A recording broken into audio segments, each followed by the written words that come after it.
Hello friends, welcome to Deepu's kitchen. ఇప్పటి వరకు మీరు ఎన్నో రకాల చికెన్ బిర్యానీలు తిని ఉంటారు కదా.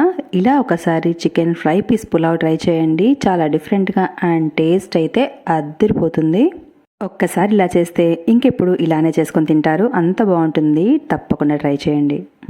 1 టేబుల్ స్పూన్ ధనియాలు, 1 టీ స్పూన్ మిరియాలు, 1/2 టీ స్పూన్ అంత జీలకర్ర, 1/2 టీ స్పూన్ అంత సోంపు, 4-5 లవంగాలు, చిన్న ముక్క జావిత్రి, అలాగే చిన్న ముక్క దాల్చిన చెక్క, 4-5 యాలకులు, చిన్న అనాస పువ్వు, 1/2 టీ స్పూన్ అంతా షాహీ జీరా, 2 బిర్యానీ ఆకులు, వీటిని వేసుకొని కొంచెం బరకగా గ్రైండ్ చేసుకొని తీసుకోవాలి. పక్కన ఉంచుకుందాం.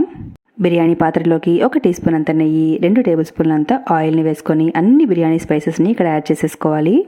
బిర్యానీ ఆకులు, యాలకులు, లవంగాలు, దాల్చిన చెక్క, జావిత్రి, స్టార్ అనీస్, అలాగే మరాఠీ మొగ్గ, షాజీరా, రాతిపూ, వీటన్నిటిని వేసుకొని ఒకసారి ఫ్రై చేసుకొని ఆ తర్వాత ఒక పెద్ద ఉల్లిపాయని సన్నసన్న ముక్కలుగా కట్ చేసుకొని ఇక్కడ యాడ్ చేసుకోవాలి.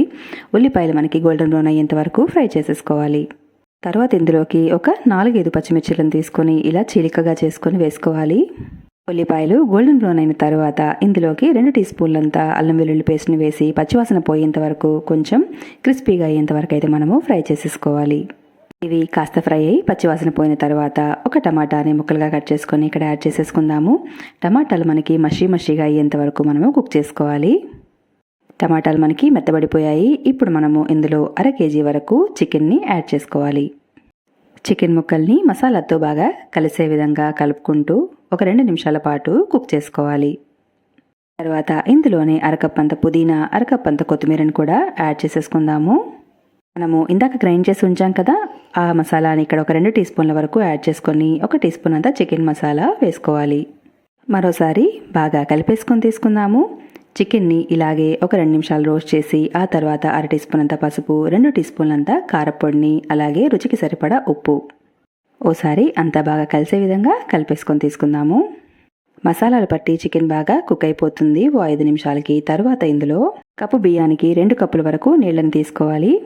నేను 2 కప్పుల వరకు బియ్యాన్ని నానబెట్టి ఉంచాను. సో 4 కప్పుల వరకు వాటర్ని యాడ్ చేశాను. మూత పెట్టి 3 నిమిషాల పాటు హై ఫ్లేమ్లో కుక్ అవ్వనివ్వాలి. తర్వాత ఓపెన్ చేసి చూసుకుందాము. చికెన్ మనకి ఒక 75% అయితే కుక్ అయితే సరిపోతుంది. ఇప్పుడు చికెన్ ముక్కల్ని మాత్రమే తీసి పక్కన ఉంచేసుకుందాము. చూస్తున్నారు కదా, నేను 1 or 2 పీసెస్ని అలాగే వదిలేశాను. ఫ్లేవర్ బాగా వస్తుంది కదా రైస్కి, అందుకని. సో 2 కప్పుల వరకు అరగంట పాటు నానబెట్టిన బాస్మతి బియ్యాన్ని ఇక్కడ యాడ్ చేసుకోవాలి. ఒకసారి బాగా కలిపేసుకొని తీసుకుందాము. హై ఫ్లేమ్లో ఇది బాగా దగ్గర పడేంత వరకు, వాటర్ అంతా ఎవాపరేట్ అయ్యేంత వరకు కుక్ చేసుకోవాలి. చూస్తున్నారు కదా, మనకి ఆల్మోస్ట్ వాటర్ అయితే అయిపోయింది. ఇప్పుడు అరదబ్బంత నిమ్మ చెక్కని ఇక్కడ పిండేసుకొని 1/2 టీ స్పూన్ అంత గరం మసాలాని పైన చల్లేసుకొని మూత పెట్టేసుకొని వేడి పెనం పైన ఉంచేసుకొని దమ్ పెట్టేసుకోవాలి. 15 నిమిషాల పాటు లో ఫ్లేమ్లో దమ్ అవ్వనిద్దాము. ఈలోపు ప్యాన్లోకి 1 టీ స్పూన్ అంత నెయ్యి, 2 టీ స్పూన్లంతా ఆయిల్ని వేసుకొని ఒక రెమ్మ కరివేపాకుని ఇక్కడ యాడ్ చేసుకొని అవి చిటపట్లాడిన తర్వాత ఇందులోకి ఒక చిన్న ఉల్లిపాయ ముక్కల్ని కూడా వేసుకొని ఉల్లిపాయలు గోల్డెన్ బ్రౌన్ అయ్యేంత వరకు ఫ్రై చేసుకోవాలి. ఆ తర్వాత ఇందులోకి 1 టీ స్పూన్ అంతా అల్లం వెల్లుల్లి పేస్ట్ని కూడా వేసి పచ్చివాసన పోయేంత వరకు ఫ్రై చేసుకొని తీసుకోవాలి. తర్వాత ఇందులో మనం పక్కకు తీసి ఉంచాం కదా చికెన్, దాన్ని ఇక్కడ యాడ్ చేసేసుకుందాము. ఒకసారి అంతా బాగా కలిపేసుకొని తీసుకొని ఆ తర్వాత ఇందులో రుచికి సరిపడా 2 టీ స్పూన్లంతా కారపొడిని అయితే యాడ్ చేసుకోవాలి. ఆ తర్వాత ఒకసారి బాగా మిక్స్ చేసుకొని తీసుకుందాం. కొద్దిగా వాటర్ని యాడ్ చేసుకోవాలి. అప్పుడే మనకి చికెన్ లోపల నుంచి జ్యూసీగా పైన క్రిస్పీగా చాలా పర్ఫెక్ట్గా అయితే కుక్ అవుతుందన్నమాట. సో ఇదంతా మనకి పూర్తిగా డ్రై అయ్యేంత వరకు హై ఫ్లేమ్లో ఉంచుకొని రోస్ట్ చేసుకుందాము. మనం ప్రిపేర్ చేసిన మసాలా ఉంది కదా, దాన్ని ఇక్కడ 1 టేబుల్ స్పూన్ వరకు యాడ్ చేసుకోవాలి. 2-3 పచ్చిమిర్చిలను కూడా వేసేసుకొని ఒకసారి బాగా మిక్స్ చేసేసుకొని 2 నిమిషాలు హై ఫ్లేమ్లో కుక్ చేసుకుంటే మనకి ఎంతో టేస్టీ అయినా క్రిస్పీ అయినా ఫ్రై అయితే రెడీ అయిపోతుంది. చూస్తుంటేనే తెలుస్తుంది కదా, మనకి ఆల్మోస్ట్ అయిపోయింది. మూత పెట్టి 2 నిమిషాలు వదిలేసి ఆ తర్వాత కొత్తిమీరతో గార్నిష్ చేసుకుంటే మనకి ఎంతో టేస్టీ అయిన చికెన్ ఫ్రై రెడీ. రైస్ కూడా చూద్దాము.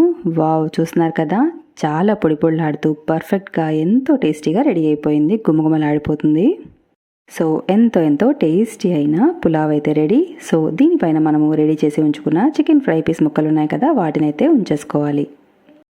ఈ స్టైల్లో ఒకసారి chicken fry piece pulao try చేయండి. ఇంట్లో అందరికీ ఎంతో నచ్చడమే కాదు, మళ్ళీ ఖచ్చితంగా ఇలాగే చేయమంటారనమాట. అంత బాగుంటుంది టేస్ట్ అయితే. సో ఎలా అనిపించింది మీకు రెసిపీ? నచ్చింది కాదు?